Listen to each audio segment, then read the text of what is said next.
Hey, Tony Gas is here. Y'all gotta forgive me. Looking rough. I'm tired, but tired. I headed the Tatum soccer game. It's 8:20. My wife, she had to have them there at 8 o'clock. I was so sleepy. I was like, we'll drive separate today. And then I went to wake up my oldest son, and he was in like one of them sleep things to where you don't hear nothing. I mean, he didn't hear me walk in. He didn't hear me standing over him. He's sleeping so hard, it's almost like you ain't even breathing. And so I said, I'm gonna let him go ahead and sleep, because his brother he ain't gonna trip like that. It ain't like he make a difference when he there, but we typically make him go to support when he don't have to play. And when I went in the closet, this a real thought. You know, it's a real thought. Sometimes people don't understand transparency or just real thoughts of when you dealing with just the Holy Spirit and where you at. And I went to get dressed, and I don't have like a big closet, but you know, it's like one of them little walk-in closets, and it has, you know, three sides on there, and it's kind of full right now. But I went in there to get dressed, and I'm looking around and I'm looking for some shorts, and you know, I see these shorts, and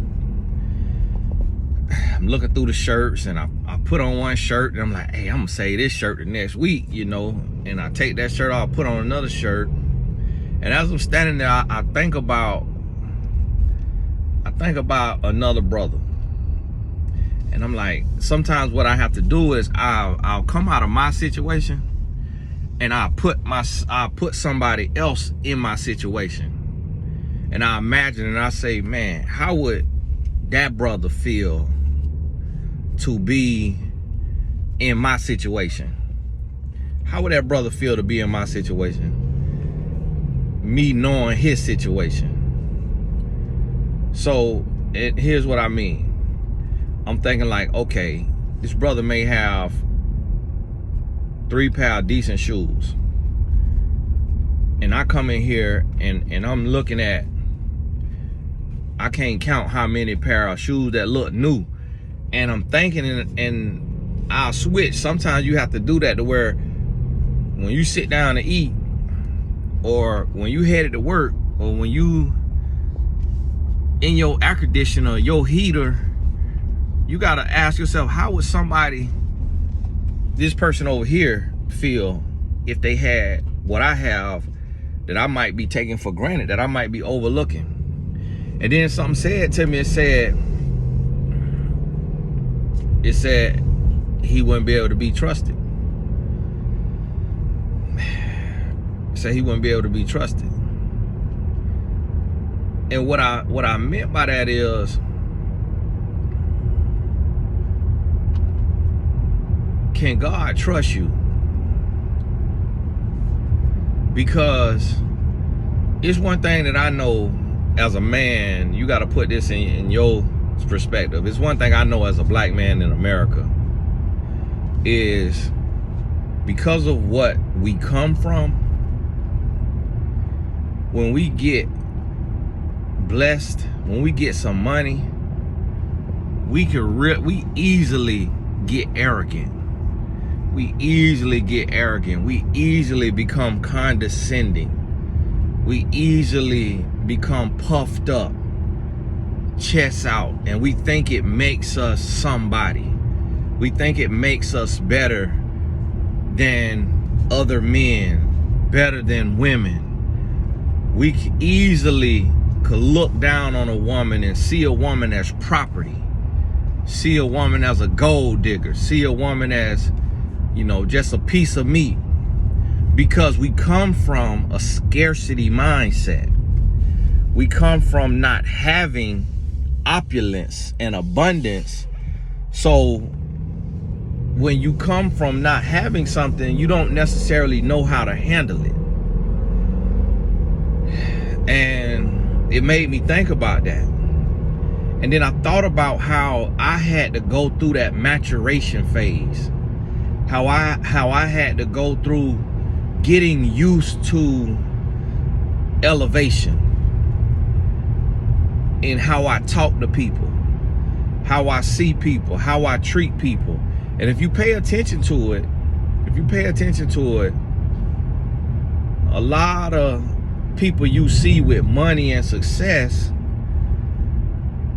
they throw it in your face.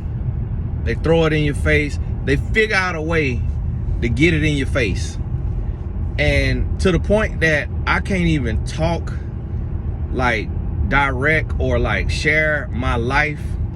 Like the car that I'm in, I've never shown, I can't do a walk around of this car and tell you about my passion of this car, because people will be like, oh, you bragging, you know, I don't like you bragging. Why you gotta brag? And so that's just how people are. But then there's people who make a living from showing their stuff. There's another influencer, black male influencer, who he got a Bentley. As soon as he got his Bentley, he posted about it in a testimony. And it wasn't nothing wrong with it. But as soon as he got it, do you know when he got his Bentley, I probably had a Bentley 2 years and had never showed it. But what that said to me, it was like, you know what? It's human nature to show you, to want to show your success, to want to show your accomplishments. Just the other day, I seen that he showed his house. To want to show that. I live in a 5 or 6 bedroom house, and I've been in this house for 8 years. And when I bought it, my business partner, who helped me get in position, he was like, man, it's a $2 million house. You need to buy it. He was saying it looked like a $2 million house. It wasn't $2 million. And at that time, 8 years ago, I'm 31 years old. So imagine at 31 years old, buying a $600,000 house. As a black man, you're gonna want to show that. But I didn't show it. I never showed it. I'm 39 now. I'm just not mentioning it in that way to make a point to say, like, can God trust you?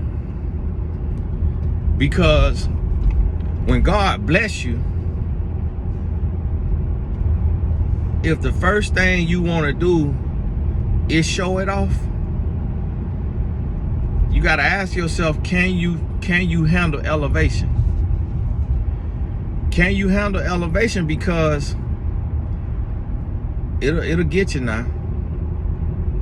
And that's why you see so many black men with money. So look at the Rick Rosses, you look at the Meek Mills, you know, you look at some of the YouTubers who always showing off a watch, always showing off a car, always showing off something. It make you haughty, uppity.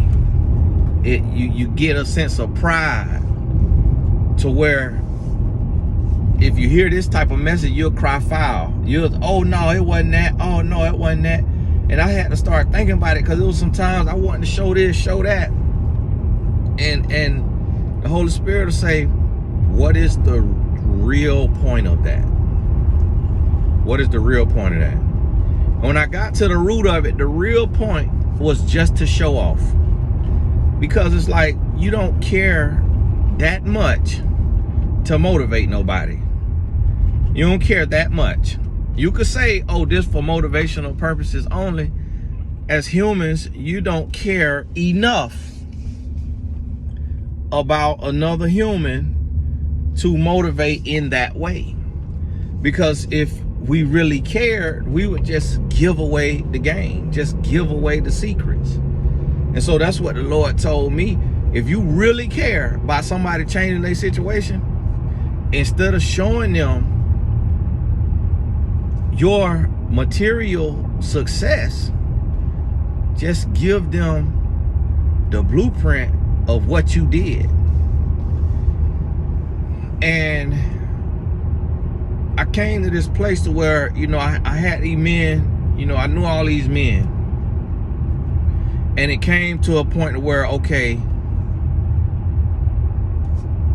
we'll get in my Sprinter, which a luxury Mercedes-Benz Sprinter, and we'll ride to the NFL stadium, and we'll go to my suite. And I'm with men that I grew up with. I'm around people who I've known for years.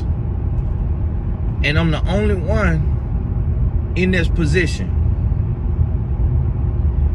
And then I started to think about the differences.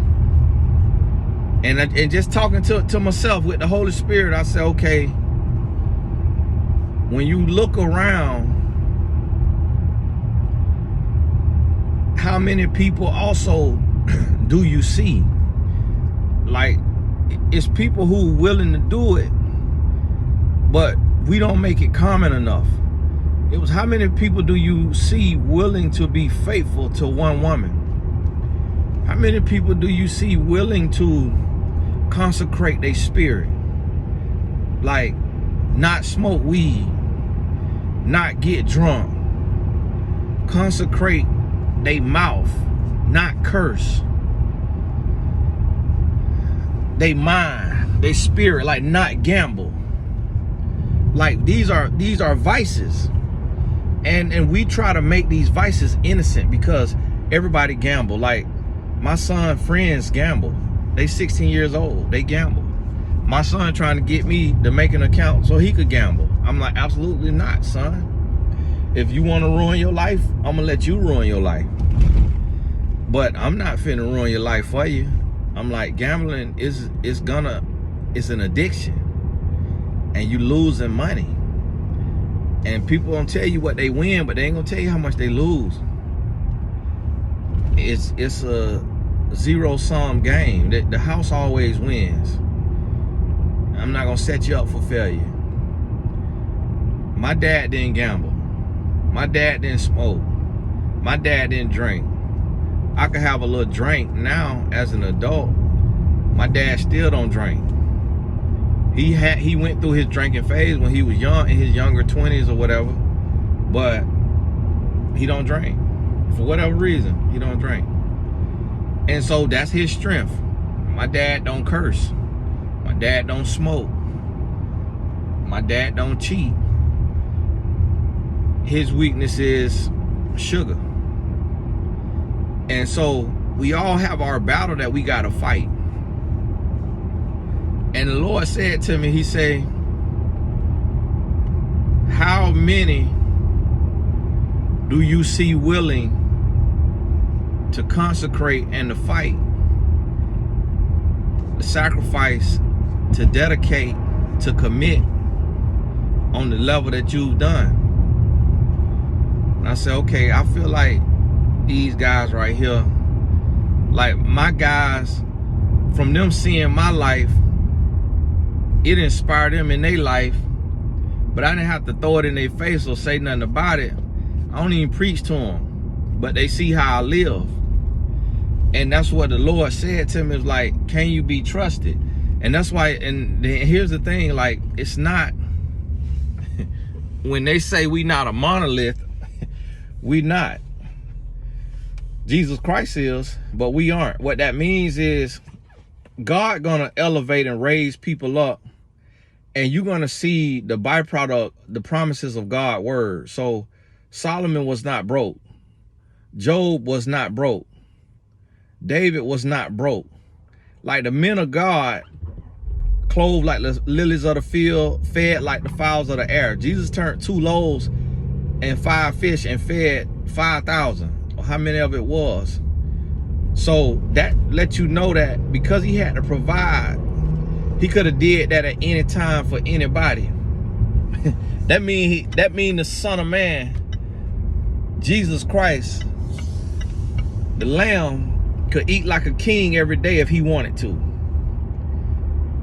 The children of God will not famine. The children of God will eat. The children of God will be provided for. And so what it showed me, what the Lord showed me is like, listen, you stay on what you own. Because it's like when I became successful, yes, it's a little part of you that wanna go to the strip club and throw thousands like the dope boys and the rappers with clean money. It's a part of you wanna go get all the diamond jewelry and wanna go get the Lamborghini. It's a part of you that want to go do that. But when I question myself and I say, okay, what's the root of it? And the Lord reminded me, what happened last time you did that? I got clean money from student loan and went and bought 22-inch rims, put them on my Impala. That was financed with clean money. And I got robbed and I went back to the streets as a dope boy. And I got robbed like a dope boy.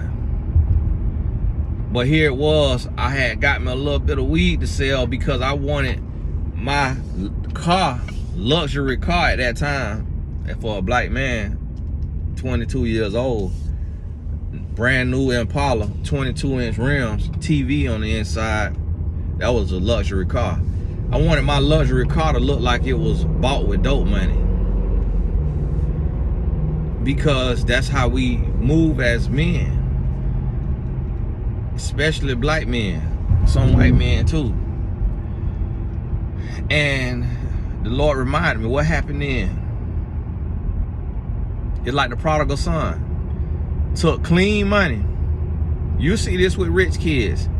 Prodigal son took clean money and went out there, got into the prostitutes, got into the clubs, got into all the drinking, all the drugs, all the debauchery, lost it all.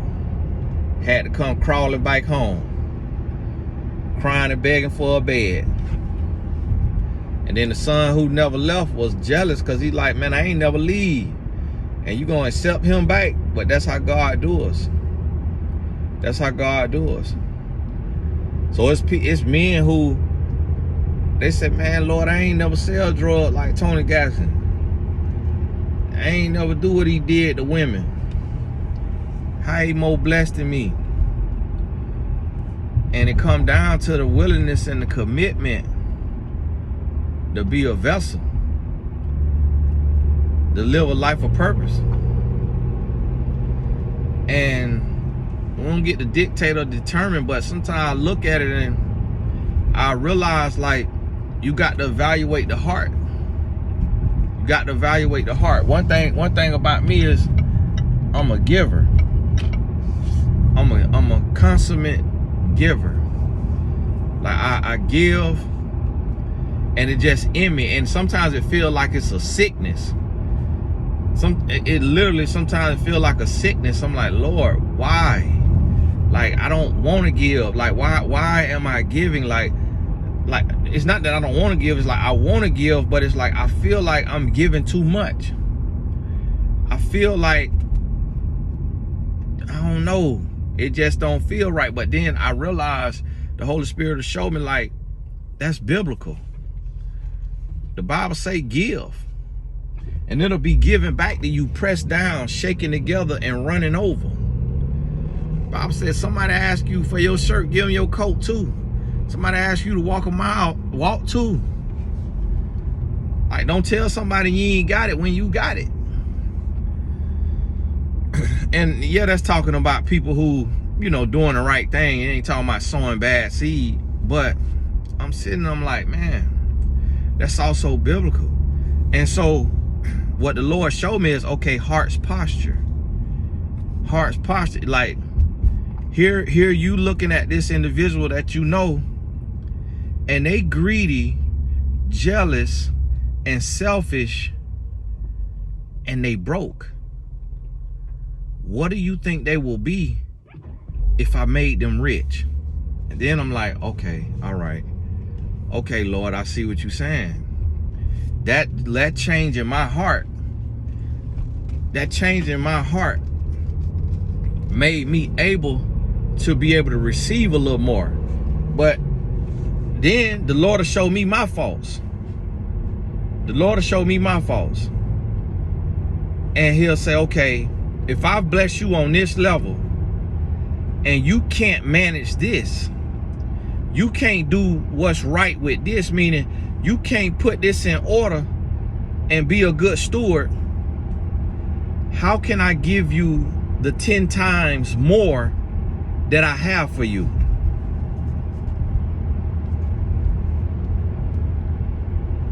That's gonna allow you to really be effective in the kingdom. That's gonna allow you to create that school you want to create.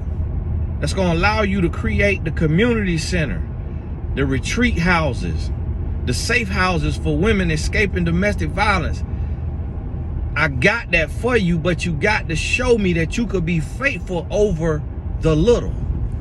Because what you got right now, yeah, it's a lot to you. It's a lot to people who come from where you come from. It's a lot to people who done been where you been, seen what you seen, done what you done. But this is a little compared to what I have for you. This is what the Holy Spirit is saying to me. And I'm like, So I'm not waiting on you, Lord. You waiting on me. God, stay ready. He always ready. God always ready. He waiting on your attitude. He waiting on your heart posture to change. You got jealousy in your heart. If what I'm talking about today, if you felt jealousy, if you felt like I was bragging, that's what you got to work on. That's what you got to change. Because the Lord know my heart. The Lord know I'm sharing an intimate lesson from the Holy Spirit. If that offends you, and just read through the comments, you'll see who offended. If anybody. If we ain't got nobody, that means we got growth on this channel. That means we got growth on this channel. But it really never fails. It's always one or two with no picture. That's why you where you at. Now you could feel a little tinge of jealousy because that's the devil trying to get you to feel that. But then you could cancel it right out. You could feel it and say, well, God bless them. Lord, I see what you done for others. What I need to do. And then get your lesson. You know if your attitude nasty. You know if your mouth nasty. You know if your body nasty. You know if your heart nasty. You know if sugar is your enemy. You know if lust is your enemy, your kryptonite. Sugar is your kryptonite. You know what'll kill you if God 10x in your life. So when I sat there, I said, man, you know what? There was a time when me having no money, me having no success, and just having an Apollo 22s made me a womanizer, made me want to womanize more. Just having nice wardrobe made me want to womanize. The Lord said to me, okay, now imagine having no money in the bank account, but because you got an Impala 22s, you at the light, you looking around, you ready to sleep around. You ready to let that bring you women. And that's what a lot of men are doing, is like they got success, but they didn't get growth and maturity before they got the success. And so the reason why they can't get married is because they just stricken by how many women that they could get. So they're afraid to settle down with one. That's why you got these single relationship coaches. They're afraid. That's why you got these single influencers. That's why you got these rich single men. How many black men you see that could be married? And some of them got a girlfriend, but what girlfriend mean is I could cheat without losing half. That's what girlfriend mean. Girlfriend don't mean a man in a relationship. Girlfriend mean I could cheat without losing half. Girlfriend mean I could leave without losing half. Don't mean nothing. A man ain't done nothing till he done walked the woman down the aisle and he done signed that dotted line and he in the covenant, in a union. And that's what we need more of. We need more successful men finding them a black woman and marrying that woman and create generational wealth. That's what we need more of. Point blank period. And so the Lord, he said to me, can you be trusted? So, because it's easy for me to look and see another man who can't be trusted with what the Lord done blessed me with. What's hard is to look at myself and say, what am I showing the Lord I can't be trusted with? That I need to show him that I can be trusted with. That's the hard part.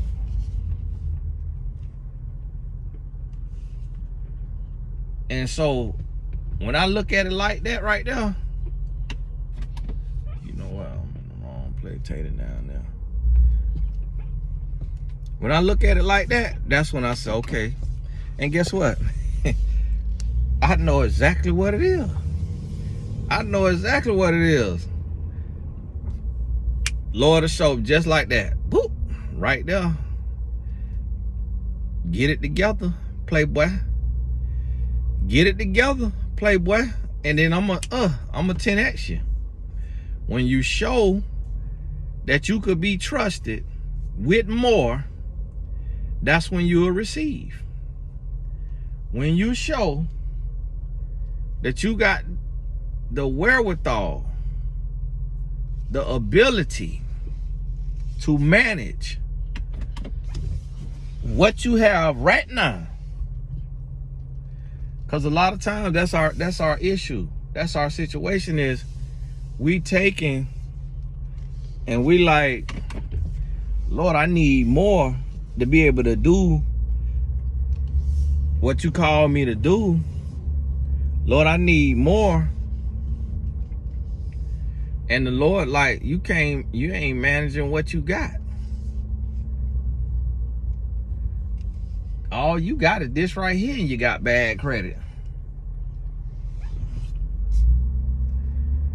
So what you gonna do with more? All you got is this right here, and you ain't got no savings.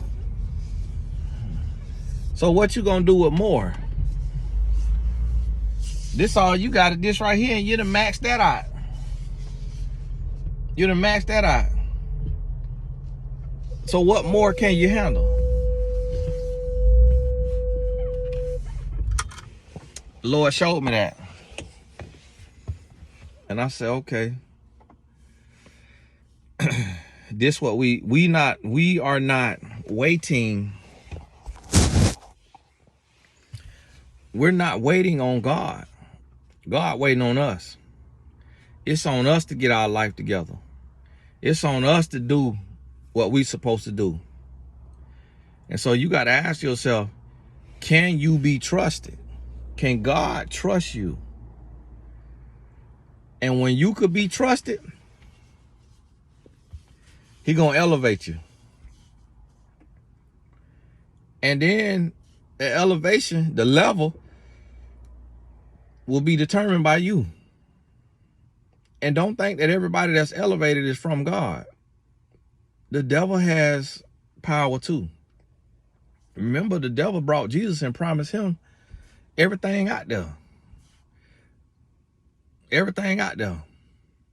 So you got to actually read your word and see what the devil was given control over, and then the people could call God into their life, into their country, into their hearts to change their situation.